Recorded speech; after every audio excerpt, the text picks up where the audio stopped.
Well, good morning and welcome to the Thursday Thought this week.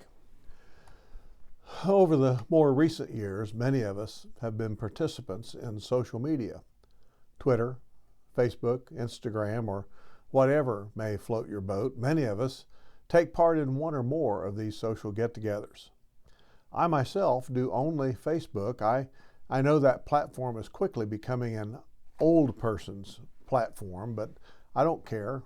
I'm an old person. And I'd rather not have to be conjuring up the different platforms daily to see who I might miss or who may have tried to contact me. One platform does nicely for me. Thank you. Yes, I also message on Facebook, and yes, I text on my phone, and yes, I email sometimes, and yes, I even make the occasional audio phone call. Surprise, surprise. It's enough for me, and on some days it's even a bit too much, so I just ignore one or more of those things sometimes.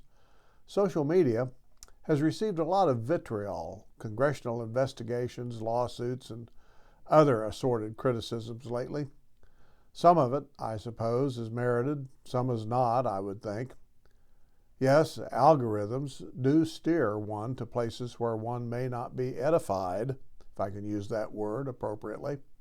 Yes, children can be especially vulnerable. I believe, however, that at least some of these cases, one makes one's own bed, so to speak, by leading that algorithm, purposely or not, to believe that one really wants to see the stuff that's being presented. And insofar as children are concerned, most kids have parents who are supposed to look out for their welfare, including where they go and what they do online. You know, that old adage of garbage in, garbage out certainly applies here. YouTube is a great example of that adage. You want to see police chase videos? Just click on a couple of them and 138 more of them will show up on your page waiting for you to click on them. You want to see old-fashioned 4-part a cappella harmony hymn singing? Just find a couple of them and click on them and you'll get a whole drawer full of similar videos to choose from. You want to see videos of judges getting angry in a courtroom? Well, just click on a few of those and see what happens to your feed. You like railroad videos? You know the drill. Just click on a few of them and lo and behold, about 353 more show up. But one of the best things about social media, and I am talking about Facebook here since that's the only one of these kinds of things I use, is that one can be in contact with friends and relatives who are physically far away, but online are as near as one's phone or laptop. We have the amazing ability nowadays to laugh, to cry, celebrate, pray with, be concerned about, and generally take part in a friend or loved one's life to the extent that they will allow us to do so through posts, photos, memes, and messages. I have several Facebook friends and relatives that I will, in all probability, never physically see again in my lifetime.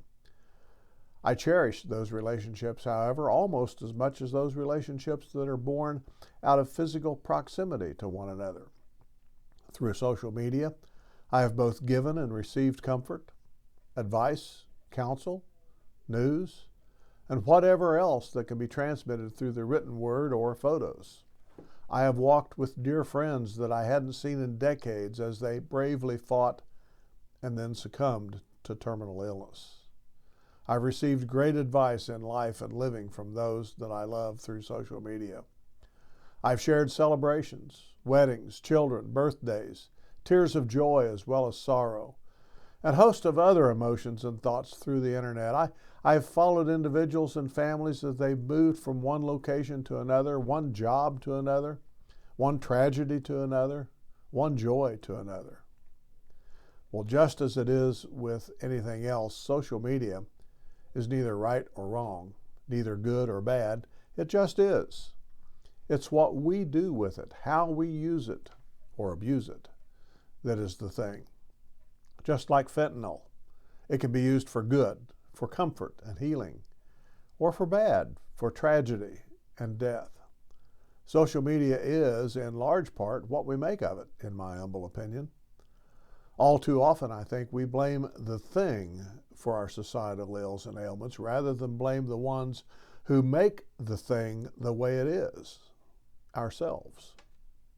We're quick to say, not my fault, and point our ragged fingers at someone or something else rather than take a long, hard look at the part that we played in making something like Facebook or YouTube what it is.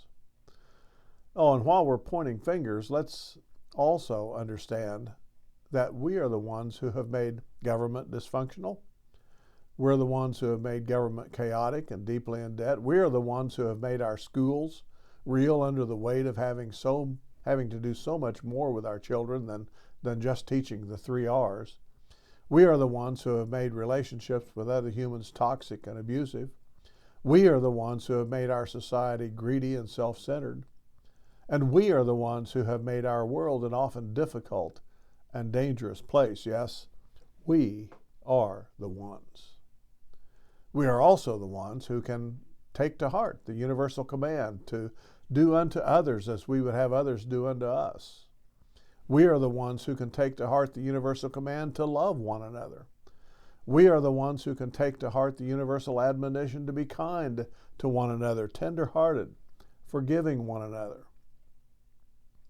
The finger is pointing right at you, my friend. For what reason is it pointing in your direction? Blessings.